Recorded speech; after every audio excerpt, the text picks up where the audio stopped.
It is not often or ever at all that I say on this channel, I know how to do something or here's what you should do, but this is one of those occasions. So strap in, this could be interesting.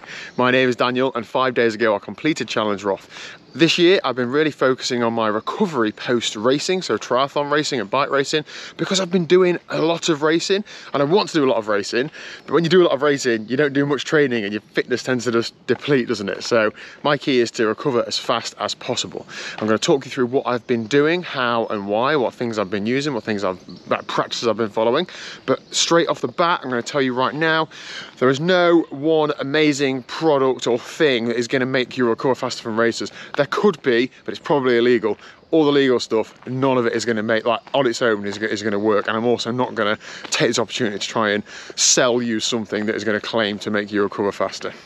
So let's talk about the racing first itself then. So the 2 times I feel I've really nailed this year, I did a middle distance event, so a half Ironman distance triathlon at the Outlaw Half Nottingham, and then Challenge Roth this weekend just gone. So 2 races where I've absolutely emptied myself. I've finished thinking that was everything I had, but 2 races that I felt like I paced really well, and I think that is the key. Pacing the race just means that you finish empty, but you don't finish having done an hour or 2 beforehand having absolutely gone out too hard. And I think that's a big factor. When I've gone, you know, too hard in races in the past, it's definitely took me ages to recover from. So that's the racing, but let's focus on the recovery.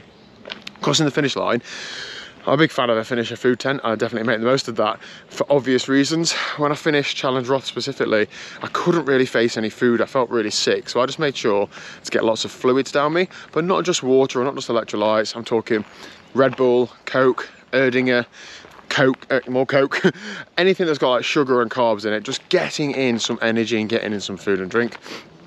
Following a couple of hours in the finisher area, I felt like I could face some solid food, so I got like a cheese sandwich down me, and then in the evening we had some pizza. Just make sure to get some calories in. Sure, protein is important, but if you eat a lot of stuff, there's going to be quite a bit of protein in it, so I wouldn't really focus specifically on, oh, when I finish I'm going to have a protein shake. You know, if you have a, I don't know what's got loads of protein in it, but you know, some sort of like curry that's got chickpeas in it or something, or even if you're a meat eater, like, you know, chicken and rice, I don't know.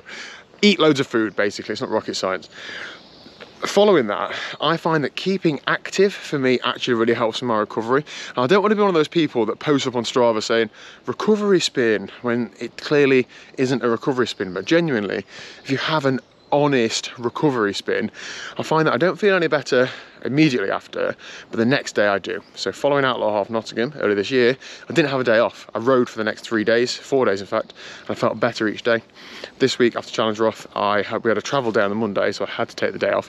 But then since then, I've exercised every day, and I feel like every day I gradually get better, but I gradually get better at a faster rate than if I just do nothing.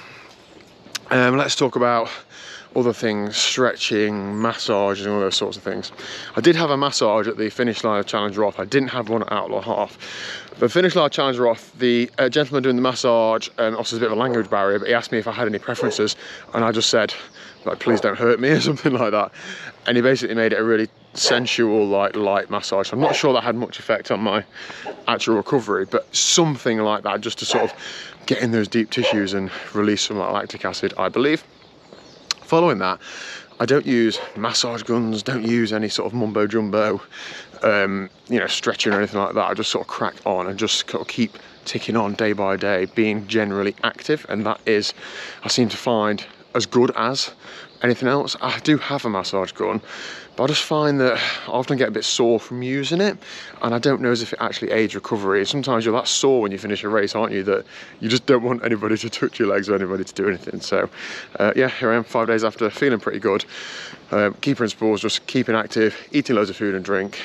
That's about it, I think. So yeah, no rocket science, but I just thought I'd share what my recovery strategy has been for these last couple of times, and I don't think I'm going to change that, to be honest. So I look forward to hopefully recovering as fast as I have this time in future events. Feel free to let me know any recovery tips down below. I'm not against any sort of what I call mumbo jumbo products if they genuinely aid you, but I've just never found any one thing that I think, oh, that's amazing. So anyway, see you later.